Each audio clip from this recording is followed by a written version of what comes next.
Bonjour amateurs de musique et bienvenue dans une nouvelle critique. Et aïe, aujourd'hui on va parler d'un film très particulier, je vous le cache pas, ça va être difficile de le critiquer à sa juste valeur, d'être objectif, mais je vais essayer de le faire au mieux. Parce que je ne connaissais clairement pas cette trilogie, puisqu'il y a eu 2 opus avant celui-ci. Le premier est sorti en 1989, donc ça ne rajeunit clairement pas. Et il s'appelait L'excellente aventure de Bill et Ted. Puis après, en 1991, est sorti Les folles aventures de Bill et Ted. Et aujourd'hui, on va parler de Bill et Ted, sauf l'univers. Voilà, une trilogie particulière où on suit des personnages. Alors, je ne sais pas s'ils sont toujours cons dans les 2 premiers ou si ça a évolué avec le temps, mais sachez que les personnages sont un peu cons, sont un peu spéciaux, et ils sont incarnés par Keanu Reeves, et oui, dans le rôle principal, avec derrière Alex Winter. Donc dans ces 3 films, ils ont été les protagonistes principaux, les acteurs principaux. Et on peut voir une sacrée évolution entre le Keanu Reeves de 1989 et le Keanu Reeves de 2020. Et le problème, c'est que la version 2020, quand tu vois John Wick, quand tu vois le Keanu Reeves d'aujourd'hui, tu le vois badass, tu le vois avec une barbe. Et là, quand tu le vois sans barbe, quand tu le vois incarner un personnage un peu con, là tu fais ah. Et pourtant ça fonctionne, attention, hein, parce que voilà, Keanu Reeves est un très bon acteur, il arrive à jouer pas mal de choses. Forcément, on va parfois un peu dans le surjeu, je pense que c'est voulu et recherché, mais c'est vrai que c'est étonnant. Et je pense que c'est ce qui vaut le plus le coup d'œil, c'est de voir Keanu Reeves essayer de jouer un personnage un peu con en 2020, sans barbe, sans charisme, parce que je trouve que sans barbe, Keanu Reeves, ça lui va pas, il lui va tellement mieux la barbe. Bon, il a toujours ses cheveux un peu longs, d'ailleurs ça colle au protagoniste en lui-même, au personnage qu'il incarne. Mais ça fait très bizarre, et surtout de voir Keanu Reeves grimé. C'est-à-dire que vraiment, on va pas se contenter de le voir normal, on va le voir par exemple avec des faux pecs, avec un énorme faux bide. Juste pour ça, ça vaut le détour. Après, est-ce que le film est un chef-d'œuvre? Difficile à juger dans le sens où je n'ai pas vu les 2 premiers films. Et très clairement, après avoir vu celui-ci, j'ai un peu du mal à savoir si j'ai envie de voir les 2 premiers. C'est clairement pas ma came au niveau de l'humour, au niveau de l'histoire en elle-même. Même si là, c'est une nouvelle histoire, bien sûr. Mais je pense que pour ceux qui ont kiffé les 2 premiers, c'est bien. Par contre, à noter que vous n'êtes clairement pas obligé de voir les 2 premiers parce qu'ils font pas forcément des résumés des 2 premières histoires, mais ils arrivent à nous implanter dans l'univers en nous expliquant que voilà, ça marche avec les voyages dans le temps, qu'en gros, les femmes qu'ils ont trouvées, c'est comme ça qu'ils les ont trouvées, enfin, quelles sont voilà leurs origines, etc. On nous explique que ils ont fait ci et ça, mais très brièvement. Ouais. Ils font pas un maxi résumé, mais en gros, ça nous oblige pas à regarder les 2 premiers. Ce qui en soi est déjà un bon point, parce que pour tous ceux et celles qui, comme moi, ont découvert ça par le plus grand des hasards, peuvent se plonger dans le film et se dire bon ok, j'ai passé un bon moment, je vais regarder les 2 premiers, ou au contraire, j'ai pas passé un bon moment, j'éviterai les 2 premiers, même si difficile de juger encore une fois parce que il y a une époque, en 1989, ça remontait à longtemps, et de voir un Keanu Reeves jeune peut être bien plus agréable et peut-être différent de notre point de vue actuel, et donc peut mieux fonctionner au niveau de son jeu d'acteur, au niveau du personnage qu'il incarne, alors que là, c'est vrai qu'on le voit tellement plus badass aujourd'hui, et de le voir incarner un gland, ça fait un peu chelou, mais ça fonctionne. À noter aussi, et je préfère le souligner, si vous pouvez le regarder en version originale, faites-le. Pas parce que, pardon, la VF est dégueulasse, très clairement pas, la VF est de qualité, mais le souci c'est que là on est obligé de voir un Keanu Reeves et un Alex Winter qui jouent des personnes un peu plus âgées, donc plus matures normalement, mais qui sont restés très clairement dans leur trip, dans leur connerie si on peut dire, ce qui fait que il faut la version originale. En fait, la version originale va mieux nous permettre de rentrer dans l'univers et aussi dans l'ambiance qu'essayent de dégager les personnages, les acteurs, avec leurs jeux de mots, leurs blagues, parce que à chaque fois ils s'appellent Bill, mais Bill, Dude, etc.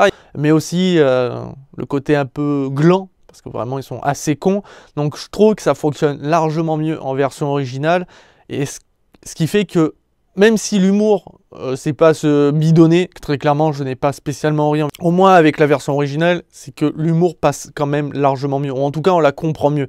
La VF, l'intonation, tout ça, même si elle est bonne, hein, encore une fois, on a des très bons doubleurs, fait que je trouve que ça passe quand même à côté au niveau de pas mal de blagues. Donc, si vous pouvez le regarder en version originale, faites-le. Maintenant, c'est pas un film que je peux spécialement recommander parce que, franchement, je m'attendais à bien plus rire. En fait, on rit plus de voir Keanu Reeves grimé, de le voir avec une grosse brioche, de le voir habillé d'une manière ridicule, de le voir avec une petite moustache, enfin un petit bouc, de le voir picoler, de le voir avec des énormes pecs, que finalement toutes les blagues qu'ils essayent de passer, qui marchent, je trouve, pas spécialement. L'histoire, alors elle n'est pas sans queue ni tête parce qu'ils essayent de justifier et d'expliquer comment fonctionne le voyage dans le temps, puisque en gros Bill et Ted vont se croiser souvent, soit dans le futur, soit dans le passé, mais ça n'a pas d'impact sur leur présent à eux, donc il n'y a pas de paradoxe temporel ou voilà, mais c'est justifié, c'est expliqué d'ailleurs vers la fin du film où tu as un protagoniste qui va essayer d'expliquer comment fonctionne le voyage dans le temps, et tu es là, tu fais bon ben ça marche, en fait ça marche tant que le film respecte ces règles-là. En fait, c'est ce qu'on reproche très souvent. Ouais, mais dans le retour vers le futur, ça ne marche pas parce que si et ça. Le voyage dans le temps n'existant pas, ou en tout cas on n'a pas de preuve que ça existe, les réalisateurs, les scénaristes, surtout les scénaristes, quand ils écrivent un film sur le voyage dans le temps, écrivent leurs propres règles. Tant qu'ils respectent les règles qu'ils ont prédéfinies dans le film, ça marche. Donc du coup, ici, ça marche très bien. On comprend comment ça fonctionne, ça n'a pas de sens dans un sens, mais ça marche pour eux, en fait. Vous voyez, dans cet univers, ça marche. En plus, grâce au voyage dans le temps, ça permet très clairement d'avoir pas mal d'environnements différents. D'ailleurs, il y a la maison de Capone. Parce que j'ai eu un gros doute sur la maison. Mais quand j'ai vu le rond-point, quand j'ai vu la baraque et que j'ai vu le lac au fond, pour moi, c'est la maison de Capone. Enfin, j'en suis presque sûr, puisque j'ai vu le film Capone il n'y a pas longtemps. Et il y a beaucoup de similitudes. Puisqu'à un moment, Bill et Ted essayent d'avoir, pour l'histoire, ouais, je vous fais quand même un petit résumé de l'histoire. Bill et Ted doivent écrire une chanson depuis pas mal d'années qui doit réunifier le monde et sauver le temps, mais l'univers. En gros, voilà, ils doivent écrire une chanson qui sauvera tout. Littéralement tout, toutes les timelines, hein, ça veut dire le futur extrêmement lointain, le passé, etc.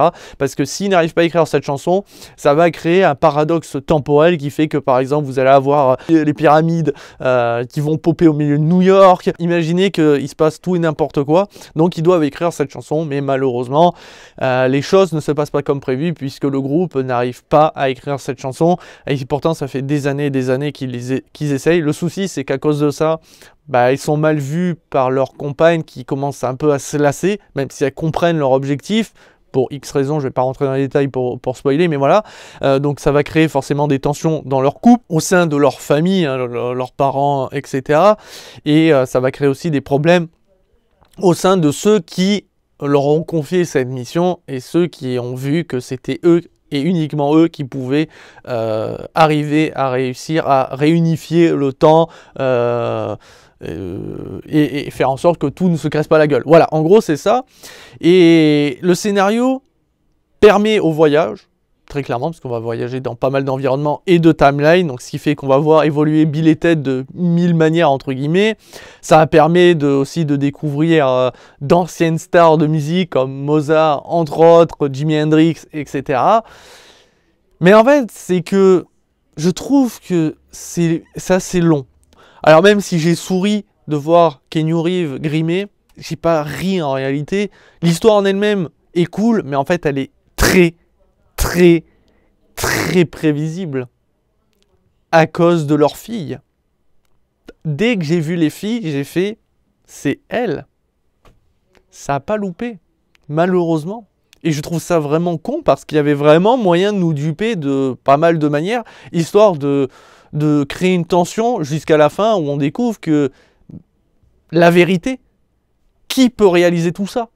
Alors que là, ça ne fonctionne pas parce que dès les premières secondes, on voit ces deux filles et tu te dis, voilà, et ça loupe pas. Et je trouve ça fort dommage parce que, en plus d'avoir peu d'humour, scénaristiquement, j'étais quand même dans le délire. Mais finalement, dès que j'ai su qui était qui et pourquoi et qui va faire quoi, je me suis lassé et très vite ennuyé. Et donc j'ai passé 1h30 de bon, bah, je vais regarder juste les voyages dans le temps, je vais juste regarder ce robot, bah, même le robot, c'est trop spécial. Vraiment, l'humour est assez spécial. Il y a un moment, donc ceux qui ont confié la mission à Bill et Ted de sauver l'univers et le temps, se disent, bon, il est temps de les éliminer. Là, tu fais... Pourquoi? Parce que si la prophétie a dit que c'était eux, quoi qu'il arrive, c'est eux. La prophétie ne se trompe pas sur les noms. Vous voyez ce que je veux dire? Donc ça n'a pas de sens qu'ils essayent de les éliminer, parce que si Bill et Ted meurent, quoi qu'il arrive, c'est échoué. Donc la fin du monde et du temps, ben c'est let's go. Donc là, j'ai pas très bien compris. Alors c'est pour essayer de créer une péripétie, de montrer que finalement tous les gens sont cons, mais quand même c'est assez triste. Après il y a deux scénarios, ça veut dire qu'on va suivre donc Bill et Ted partir, essayer de trouver la chanson donc dans le futur, et nous avons leurs filles qui vont essayer, elles, de créer le groupe ultime pour pouvoir faire en sorte que dès que leurs parents trouvent la chanson parfaite, eh bien, ils auront le groupe de musique spécial et parfait pour pouvoir jouer cette chanson. Donc on va les voir aller dans le passé pour trouver les plus gros et les... Enfin oui, les plus gros, quand je dis gros, les musiciens les plus réputés et les plus talentueux dans leur domaine, que ce soit à la guitare, au piano, à la trompette, à la chanson par exemple. D'ailleurs, parmi ça, alors, m'en voulez pas, je suis pas du genre à dire c'est raciste ou voilà, mais alors le passage de la femme noire qui vont chercher, je pense, au moyen... Enfin, non, même pas, au temps de la préhistoire. Une femme qui est dans une tente avec de la fourrure et tu la vois jouer des percussions. J'étais là. Est-ce que c'est réellement une femme qui a existé dans l'histoire? Apparemment, peut-être que oui, mais elle était noire. Enfin, je sais pas. Je trouvais ça très bizarre parce que vraiment, dans le groupe, t'as un peu toutes les nationalités. Hein, je sais bien. T'as un Allemand, t'as une Japonaise ou une Chinoise, je sais plus. Bah, t'as forcément des noirs. Mais là, ça m'a fait bizarre de voir que la femme aux percussions soit une noire. Je sais pas. C'est peut-être moi, mais j'ai trouvé ça très chelou. Je ne crie pas au racisme, je vous rassure, c'était très space. Donc on suit deux histoires pour voir quels musiciens vont-ils choisir, comment ils vont arriver aussi à les endoctriner, entre guillemets, pour faire en sorte qu'ils comprennent que, voilà. Mais ce qui est drôle, c'est que dans cet univers-là, tout le monde accepte le voyage dans le temps. Ça veut dire que ils vont chercher des musiciens qui vivent dans des époques parfois extrêmement lointaines au 21e siècle, et pourtant, YOLO, il monte dans une machine qui est fait voyager dans le temps. On s'en bat les couilles. Ok. Bon, ça permet d'éviter de trop parler du voyage dans le temps. Ça reste cohérent par rapport au protagoniste qu'on suit. Mais bon, tu dis, c'est vraiment tiré par les cheveux. Mais c'est peut-être voulu, c'est recherché. C'est pour ça que j'ai dit que c'est très difficile de juger ce film-là. Parce que même la réalisation, par exemple, donc il faut savoir que c'est pas toujours le même réalisateur dans les trois films, ils ont toujours changé. Là, c'est Dean Parisot, un mec qui a multiples casquettes, hein. Il a fait pas mal de téléfilms, il a fait quelques films, mais peu connus en tout cas, que j'ai pas vu. Il a été producteur, enfin, il a fait pas mal de choses, et je pense qu'il a réussi à respecter l'univers de cette trilogie, que je sais même pas qu'on pourrait la trilogie Bill et Ted, tout simplement, ça serait voilà, tout simpliste, parce que ça soit au niveau de l'ambiance, que ça soit au niveau des environnements, tout ça, tu sens qu'il a essayé de respecter ce qui a été fait par le passé. D'ailleurs, ils utilisent la même cabine téléphonique pour voyager dans le temps, etc. Donc il y a un respect. Et c'est pour ça que même la réalisation, je ne pourrais pas trop en parler, parce qu'elle n'est pas spectaculaire, mais en même temps, elle est bien foutue. Les effets spéciaux sont vraiment pas dégueulasses, mais il est tellement dur de vraiment vous vendre ce film. Parce qu'il est tellement particulier. C'est un ovni dans les films que j'ai vus dernièrement, en tout cas dans cette année 2020. J'ai vu beaucoup de choses, mais là, j'avoue, je ne sais pas où le placer, je ne sais même pas comment le percevoir. Est-ce que si j'avais vu les deux premiers, je l'aurais mieux perçu ? Est-ce que justement il est tellement perché que j'arrive pas à rentrer dedans? Parce que c'est vrai que c'est perché, hein. L'histoire de deux mecs qui doivent écrire une chanson pour unifier le monde, mais le temps aussi. Ils font des voyages dans le temps sans avoir de problème de paradoxe temporel. Donc ça veut dire que quoi qu'ils fassent, il n'y a pas d'impact, hormis sur Bill et Ted, il y a un impact, mais c'est tout. Sur le reste, il n'y en a pas. ah, c'est tellement spécial. Je pense que c'est un film qui mérite pas réellement la curiosité, sauf pour Keanu Reeves, mais si vous avez que ça à faire, et que vous vous faites chier, il dure 1h30. C'est pas fou. Mais très clairement, vous attendez pas un chef-d'œuvre. Hein. Vous attendez pas à vous bidonner pendant 2 heures. Et c'est peut-être ça, je pense que s'il y avait eu de l'humour qui était pas plus présent, mais qui fonctionnait mieux déjà, ça aurait été plus intéressant. Aussi, de pas peut-être montrer trop... comment dire, trop principalement les 2 filles, donc les filles de Bill et Ted. Là aussi, ça aurait mieux fonctionné, ça aurait évité de se spoil toute la fin du film, enfin surtout 99% du film, parce que du coup, je savais ce qui allait arriver, je sais pourquoi ça allait arriver, et il faut pas être Einstein, très clairement. Franchement, je dis pas que je suis plus intelligent que la moyenne, clairement pas, mais franchement, réfléchissez, vous verrez que c'était c'était prévisible, mais trop, malheureusement, ça dessert. Donc c'est pour ça que je vais pas lui donner une mauvaise note, je peux même pas lui donner une bonne note. Mais si j'arrive à être objectif, la réalisation est bonne, l'ambiance sonore, puisqu'il y a de la musique, enfin, de la musique, bon, c'est un peu, voilà. Et surtout, on croise avec des joueurs, enfin, avec des acteurs, pardon, grimés, d'anciennes stars de la musique, que ce soit Mozart ou autre. Le film, globalement, est bon. Donc, je lui donne une note de 3,5 étoiles sur 5. Une bonne moyenne. Je peux pas aller au-dessus parce que, ben voilà, j'ai pas passé un bon moment, mais je peux pas aller en dessous parce qu'il est pas mauvais. En fait, il respecte l'univers Bill et Ted. Voilà, qu'on le veuille ou non, c'est Bill et Ted. Peut-être un peu trop con pour moi, mais ça reste Bill et Ted. Est-ce que ça me donne quand même envie de voir les 2 premiers? Clairement pas, mais je vous l'ai dit, il suffit à lui-même. C'est-à-dire, vous n'avez pas besoin de voir les 2 premiers, il y a un résumé clair, enfin léger, hein, on ne rentre pas trop dans les détails, mais quand même un résumé, donc on comprend comment fonctionne, en plus on nous explique le voyage dans le temps, voilà, mais vous attendez pas à des heures de bidonnage, vous attendez pas à quelque chose de bien écrit quand même, c'est très perché, mais ça ressemble à Bill et Ted, donc il n'y a rien à dire de plus.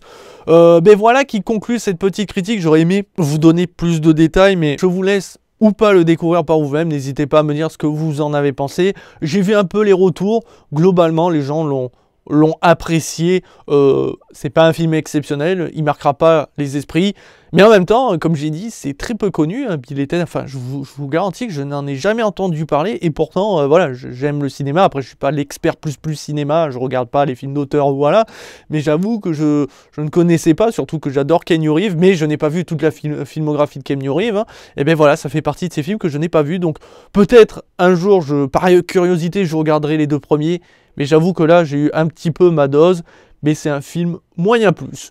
Voilà qui conclut ce guide d'après-séance. Je vous dis à très très vite et à très bientôt pour toujours plus de vidéos. Et je vais essayer de carburer parce qu'on arrive en fin d'année et comme vous le savez ou peut-être pas, eh bien à chaque fin d'année, hein, donc vers décembre, les 3 derniers jours, j'essaye de vous faire un petit récapitulatif de l'année, donc ça veut dire faire mon classement des meilleurs et des pires films, faire mon classement des meilleurs, oui, enfin mon classement des 3 meilleurs jeux et peut-être même pires jeux, et bien sûr faire un petit récap de la chaîne YouTube, mais aussi de Twitch, parce qu'il y a eu pas mal de choses, il y a eu de belles choses, une très bonne année, mais je ferai ça, mais il y a beaucoup de choses à tourner, donc je vais essayer de rattraper un petit peu mon retard. Là c'était un film qui... alors ils mettent 2020, bon voilà, grâce à internet vous l'avez, mais je ne sais pas quelle était sa date de sortie officielle, il y a juste écrit 2020, donc bah écoutez, si vous allez sur internet, de toute façon aujourd'hui il n'y a qu'internet, bah, vous pouvez le voir sur moult services de streaming ou bien sûr de téléchargement, mais je ne sais pas sur quelle plateforme il va sortir, Netflix ou voilà, je ne pourrais pas vous aider. Maintenant, bah, c'est regardez-le ou non. Enfin bon voilà, guide, c'est trop long, ta gueule. Je vous souhaite à toutes et à tous une bonne fin de journée. Ciao ciao.